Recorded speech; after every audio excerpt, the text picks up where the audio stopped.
kami mengundang masukan dari berbagai kalangan.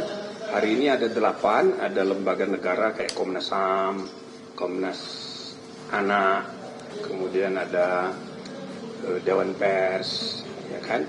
Itu lembaga-lembaga semi negara, ya sebenarnya lembaga negara dalam arti lembaga independen. Tapi juga ada masyarakat, tokoh-tokoh masyarakat seperti dari kalangan kedokteran forensik.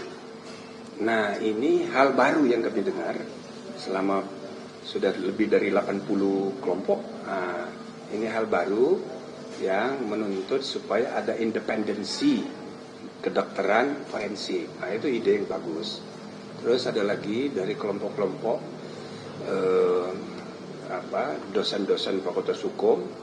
Hal baru kedua disampaikan adalah mengenai hukum adat sebagaimana sudah diadop di dalam KUHP baru yang akan berlaku nanti mulai 2 Januari. Tetapi di KUHP-nya tidak diatur mengenai bagaimana mekanisme penerapan hukum adat itu di dalam pidana. Nah, itu hal yang kedua yang termasuk hal baru yang kami catat, kita usulkan menjadi agendanya pemerintah yang kebetulan Pak Yusril sebagai Menko Hukum, HAM dan IMIPAS hadir tadi, sehingga ini bisa di follow up ya. Ada lagi yang lain kelompok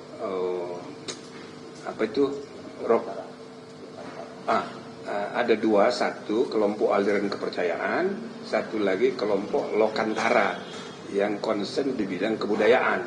Kalau aliran kepercayaan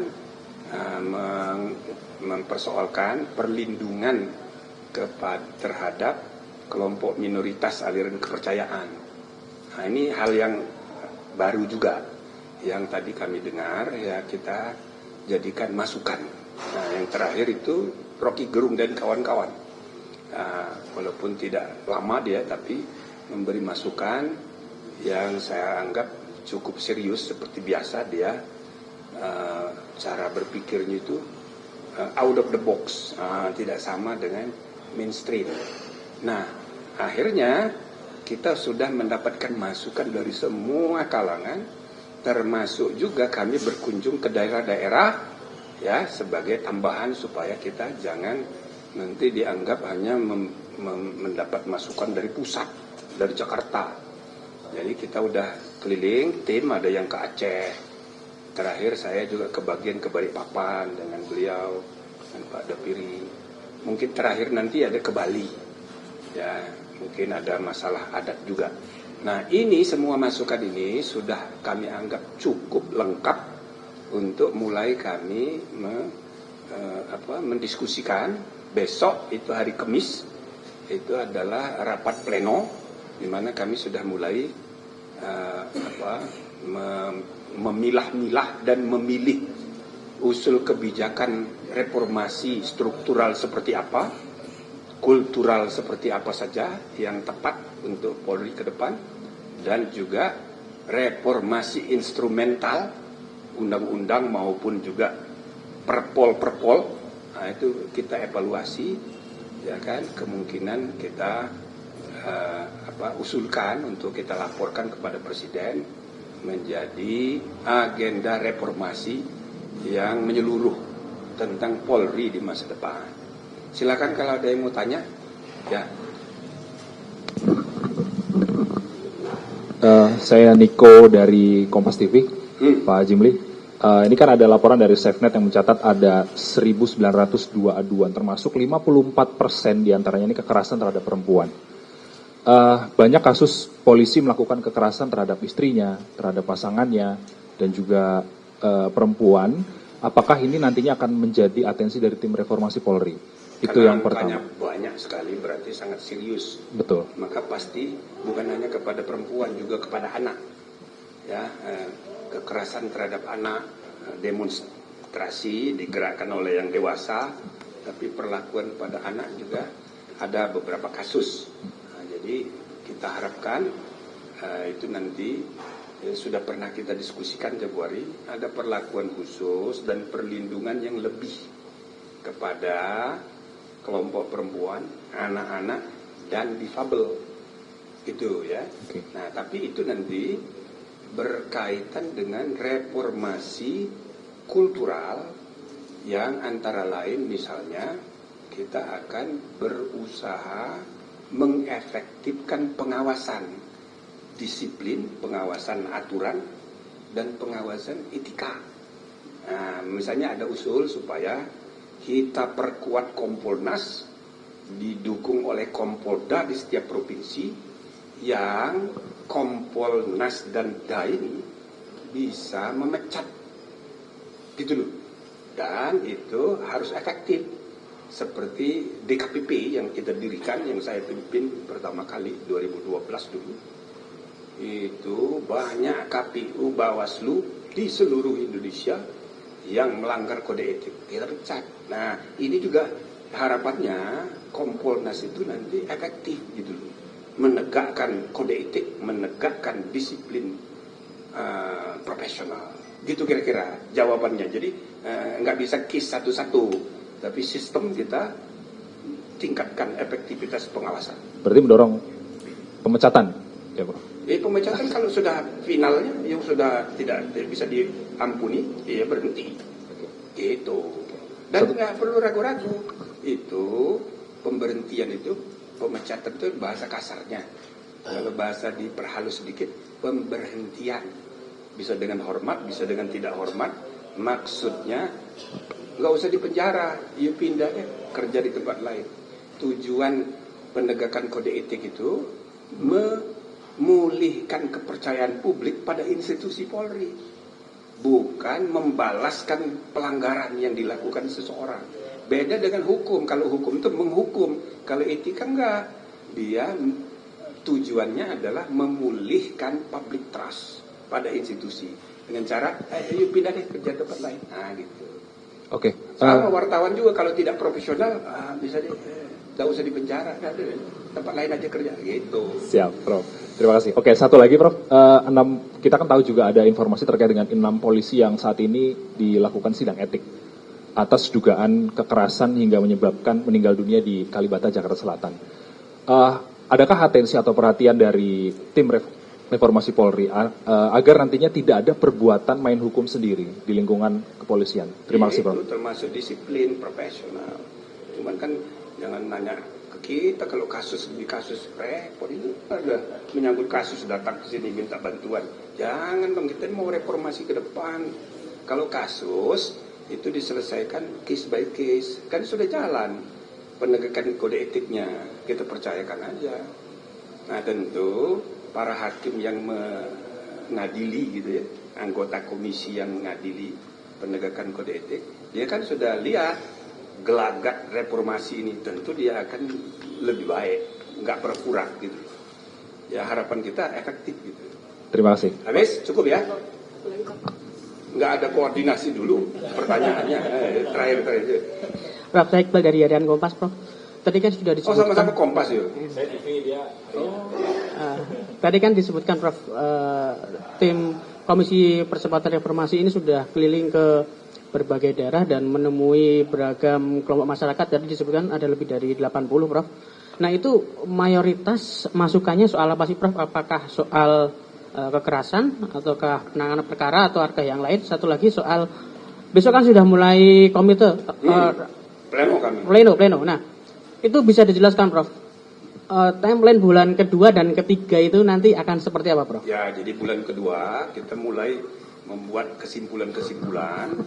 Bulan ketiga kira-kira kita melakukan drafting rekomendasi ke dalam, drafting rekomendasi keluar untuk merevisi undang-undang Polri. Gitu kita susun. Nah, baru nanti kita lapor, supaya melapor ke Presiden bukan kertas kerja yang memerlukan seminar lagi, nggak usah. Jadi langsung kebijakannya konkret. Maunya Presiden kan jangan banyak omong-omong, nanti FGD lagi, jangan begitu. Jadi kita merancang rekomendasi ke dalam dan rekomendasi dalam bentuk undang-undang, dan bila perlu PP. PP seperti apa, kan? Banyak sekali yang perlu di apa namanya, kalau kita menggunakan misalnya metode omnibus teknik itu bukan hanya untuk membentuk undang-undang, tapi juga itu sudah diadopsi di undang-undang tentang P3, pembentukan peraturan perundang-undangan. Bisa juga setingkat PP, tapi omnibus teknik.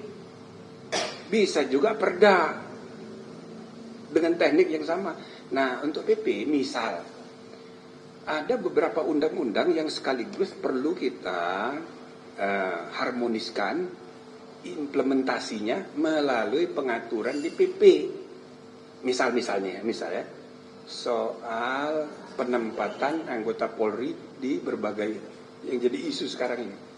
Itu mudah itu, bikin PP yang mengintegrasikan dan mengharmoniskan implementasi undang-undang ASN, undang-undang apalagi gitu, undang-undang Polri, lalu ada undang-undang yang saling berkait dengan penegakan hukum, misalnya undang-undang ESDM, undang-undang lingkungan hidup, undang-undang apalagi, ya kan, yang ada Direktorat Jenderal Penegakan Hukum di mana-mana itu. Misalnya di lingkungan hidup ada Dirjen Penegakan Hukum, kehutanan ada Dirjen Penegakan Hukum, ESDM ada Undang-Undang Penegakan Hukum. Waktu undang-undangnya disusun, pembuat undang-undangnya itu nggak mikir makro, maka dia punya ide bagaimana penegakan hukum di bidang pertambangan harus ada dirjen. Dibikinlah dirjen. Lalu di kehutanan juga begitu. Lalu pas nyari orangnya, menterinya itu kirim surat kepada Kapolri. Tolong dong pejabat eselon 3, eselon 1, kalau bisa bintang 2, bintang 3. Jadi diminta dari luar. Nah ini harus diatur di PP. Tidak bisa diatur internal di Perpol. Perpol itu menurut pedoman pembentukan peraturan perundang-undangan, peraturan yang sifatnya internal itu hanya mengatur administrasi internal. Kalau ada masalah yang irisannya itu berhubungan antar instansi, nggak bisa diatur sendiri secara internal. Maka orang bilang, loh ini kok ngatur-ngatur sendiri nih Perpol gitu, makanya ribut gitu. Ya, jadi kita perlu PP yang mengintegrasikan semua kebijakan itu, sehingga apa yang keliru dari Perpol ini kita perbaiki di PP. Gitulah kira-kira. Iya kan, saya sedang ngomong soal itu, ya kan. Nah jadi tapi Perpol itu sesuai dengan ketentuan Undang-Undang Polri yang sekarang, Kapolri itu diberi delegasi oleh undang-undang, itu namanya Legislative Delegation of Rule Making Power. Jadi Polri itu diberi kewenangan membuat aturan, dan selama ini sudah dilaksanakan. Kalau dulu namanya Perkap, Peraturan Kapolri, nah sekarang namanya Perpol. Tapi sama itu aturan internal yang diberi kewenangan oleh undang-undang. Cuma dalam prakteknya kelebihan. Itu tadi dulu mengatur keluar gitu. Nah ini yang harus kita tertibkan. Tapi tentang Perpol itu kita harus berpikir positif bahwa ada adagium dalam hukum ya, praesumptio iusta causa. Suatu peraturan perundang-undangan itu sah, berlaku, dan harus dilaksanakan sampai ada pejabat yang punya kewenangan untuk menyatakannya tidak sah. Itu dulu. Nah jadi karena ada peraturan, apakah peraturan KPK, peraturan pemerintah, perpres, permen, itu harus dihormati sampai ada pejabat yang berwenang menyatakannya tidak sah. Nah siapa pejabat berwenang? Ada 3. 1, Polri sendiri. Kan bisa Polri dengan melihat evaluasi, ya udah dicabut sama dia, boleh. Misal gitu, ya kan? Tapi ini kan nggak bisa dipaksa. Orang dia yang udah neken, masa dia ini. Nah, maka ada yang kedua, Mahkamah Agung. Mahkamah Agung itu punya kewenangan judicial review, menguji peraturan di bawah undang-undang terhadap undang-undang. Kalau ada yang mengatakan ini Perpol bertentangan dengan undang-undang, bawa ke Mahkamah Agung aja. Oh, nyari kesalahannya gampang. Apa itu contohnya? Lihat pertimbangan menimbang dan mengingatnya. Itu ada yang tidak tepat. Menimbangnya itu tidak ada sama sekali menyebut putusan MK. Mengingatnya pun tidak sama sekali menyebut putusan MK. Maka mengingat Undang-Undang Polisi nomor 2 tahun 2002 tentang polisi dalam kurung lembaran negara nomor sekian, tambahan lembaran negara nomor sekian, titik. Artinya yang dijadikan rujukan Perpol itu adalah undang-undang yang belum mengalami perubahan dengan putusan MK. Maka ada orang menuduh, ini bertentangan dengan putusan MK. Ya, eksplisit memang begitu. Mengingatnya nggak ada. Artinya putusan MK yang mengubah undang-undang nggak dijadikan rujukan. Nah, itu antara lain kekurangannya. Bisa saja Kapolri mengubahnya lagi atau mencabutnya, itu boleh aja. Tapi yang lebih realistis adalah ya ke Mahkamah Agung. Atau, nah ini ya pejabat ketiga yang boleh, yaitu Presiden. Pejabat atasan punya kewenangan menerbitkan Perpres atau PP, yang PP itu misalnya itu mengubah materi aturan yang ada di Perpol, dan itu boleh, itu lebih praktis. Itu pilihannya. Tapi sebelum itu ada keputusan dari Presiden atau Mahkamah Agung, ya kita sebagai warga negara, sudah kita terima aja. Praesumptio justa causa, presumption of legality dari peraturan perundang-undangan. Terlepas dia keliru menurut kita, tapi sebagai negara hukum, sudah kita taati aja. Gitu ya. Cukup? Ya, assalamualaikum. Ada tambahan? Enggak usah. Ya, terima kasih. Siang hari ini kami dari Komnas HAM diundang oleh Komisi Percepatan Reformasi Polri. Tentu Komnas HAM sebagai institusi yang memiliki kewenangan untuk mewujudkan kondusivitas pelaksanaan hak asasi manusia di Indonesia, turut berharap bahwa Komisi Percepatan Reformasi Polri ini bekerja untuk memastikan bahwa tuntutan masyarakat terkait dengan perbaikan kepolisian, baik secara profesionalitas, akuntabilitas maupun kelembagaan, memang benar-benar dilakukan. Dan tadi Komnas HAM sudah menyampaikan beberapa hal terkait dengan tentu saja pertama kasus-kasus yang ditangani oleh Komnas HAM terkait dengan kepolisian, bahwa sejak Komnas HAM berdiri sampai tahun ini polisi merupakan pihak yang dilaporkan paling banyak ke Komnas HAM. Sepanjang tahun 2025 sampai Oktober ini Komnas HAM menerima setidaknya 2.400-an aduan, di mana hampir 700-nya adalah aduan terkait dengan kepolisian, terutama terkait dengan 3 hal, yaitu ketidakprofesionalan polisi dalam menangani perkara, baik itu dalam proses penyidikan maupun penyelidikan. Kemudian yang kedua adalah dugaan kesewenang-wenangan dalam proses penahanan dan penangkapan penahanan, ya, termasuk terkait juga aksi pada bulan Agustus September kemarin. Kami memiliki catatan secara khusus. Dan yang ketiga adalah terkait dengan dugaan kuat adanya masih terjadinya penyiksaan yang dilakukan oleh kepolisian dalam menjalankan tugas penyidikan dan penyelidikan. Jadi sepanjang Januari 2024 sampai Oktober 2025, Komnas HAM sedikitnya menerima sekitar 390 aduan secara khusus terkait dengan kasus penyiksaan yang dilakukan oleh kepolisian. Nah, tentu ada beberapa rekomendasi yang kami dorong dari Komnas HAM terkait kepolisian. Pertama, dari aspek sistem, kami ingin mendorong dilakukan evaluasi menyeluruh dari aspek kinerja, kemudian kewenangan, dan juga terkait dengan pengawasan, ya, dalam tugas-tugas dan tata kelola penegakan hukum. Yang kedua, dari aspek kewenangan juga penting dilakukan evaluasi secara menyeluruh kewenangan kepolisian yang dirasa cukup luas ruang lingkupnya, baik dari aspek keamanan maupun ketertiban umum.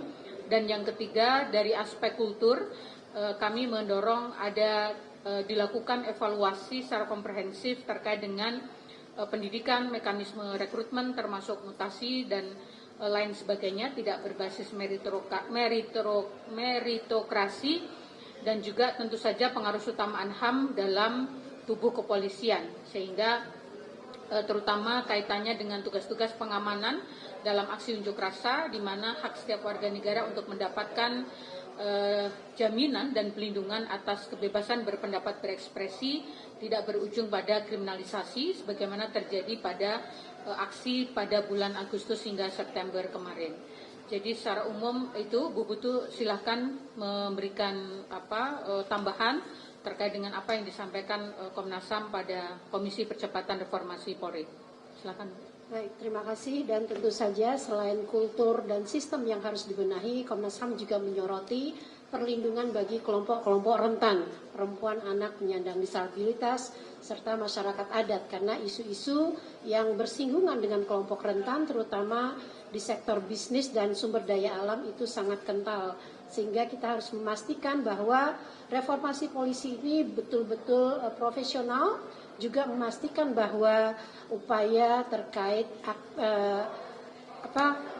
atas kelompok-kelompok rentan itu bisa terjamin dan terlindungi.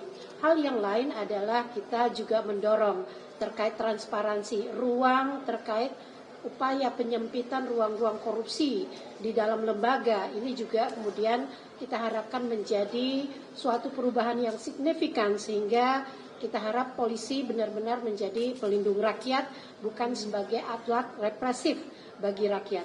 Itu mungkin ya beberapa hal yang kami berikan masukan, dan mungkin nanti kami akan secara tertulis, tadi sudah kita berikan ya, dari beberapa poin masukan dan rekomendasi Komnas HAM, dan kita berharap tentu saja Komisi Reformasi Kepolisian ini bisa kemudian mengadop beberapa rekomendasi, sehingga harapan kita reformasi Polri itu betul-betul terlaksana mulai dari dalam sistem, dan kemudian ini akan berimplikasi kepada bagaimana optimalnya pelayanan dan perlindungan kepada masyarakat itu menjadi lebih baik dan lebih profesional.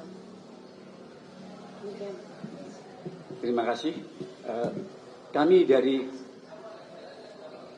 profesi kedokteran forensik di Indonesia terkait juga dengan masalah HAM, juga terkait dengan masalah tubuh dan jiwa manusia. Ada keprihatinan yang sangat khusus, yaitu bahwa seharusnya pemeriksaan kedokteran forensik tidak dilakukan oleh kepolisian. Di seluruh dunia tidak demikian. Mungkin ada 1-2 negara seperti Thailand itu melakukan, tapi umumnya tidak dilakukan oleh kedokteran, oleh dokter dari kedokteran kepolisian. Mengapa? Baik, kita melihat pertama bahwasanya ekosistem pelayanan forensik mediko legal tergantung pada KUHAP. KUHAP zaman RIB dan zaman KUHAP yang penggantinya tahun 81 dan yang sekarang itu jauh berbeda. Seharusnya semua negara, polisi adalah pembantu jaksa. Polisi is head magistrat. Oke, fine. Itu kemudian diganti dengan KUHAP tahun 81 yang kemudian polisi itu ada sejajar dengan jaksa. Kemudian sekarang itu diperbarui lagi. Apa yang terjadi di pelayanan forensik? Zaman dahulu normal. Zaman dahulu itu zaman sebelum tahun 2000 tidak ada dokter polisi yang kemudian karena mungkin ada keperluan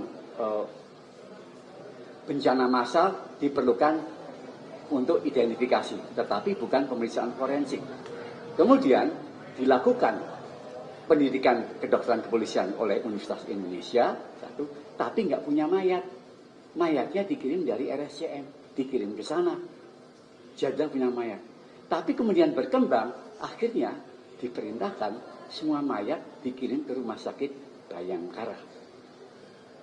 Apa yang terjadi? Kita melihat adalah kasus Jessica. Kasus Brigadir Y. Apakah Anda tahu itu diotopsi atau tidak?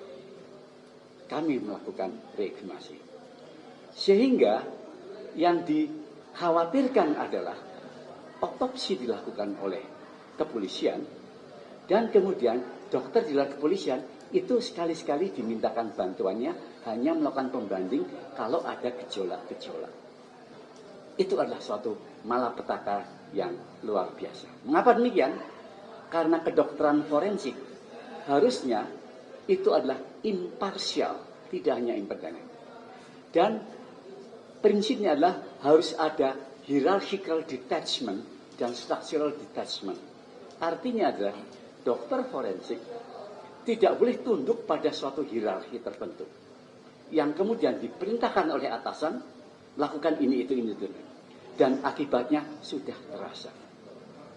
Di daerah Bali dimintakan juga bahwasannya supaya dokter forensik tidak menuliskan kualifikasi luka yang akan menentukan hukuman, minta supaya diserahkan oleh kepolisian. Itu adalah hal-hal yang kita prihatinkan dan ini malahan dibakukan oleh KUHAP pasal 56. Semua dilakukan oleh Polri.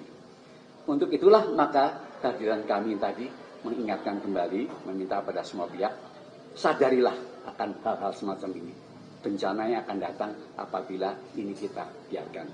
Ini semua bukan karena kita ini membenci Polri, justru karena kecintaan kita. Kita ingin dia menjadi seorang pengayom, to protect and to serve. Wassalamualaikum warahmatullahi wabarakatuh.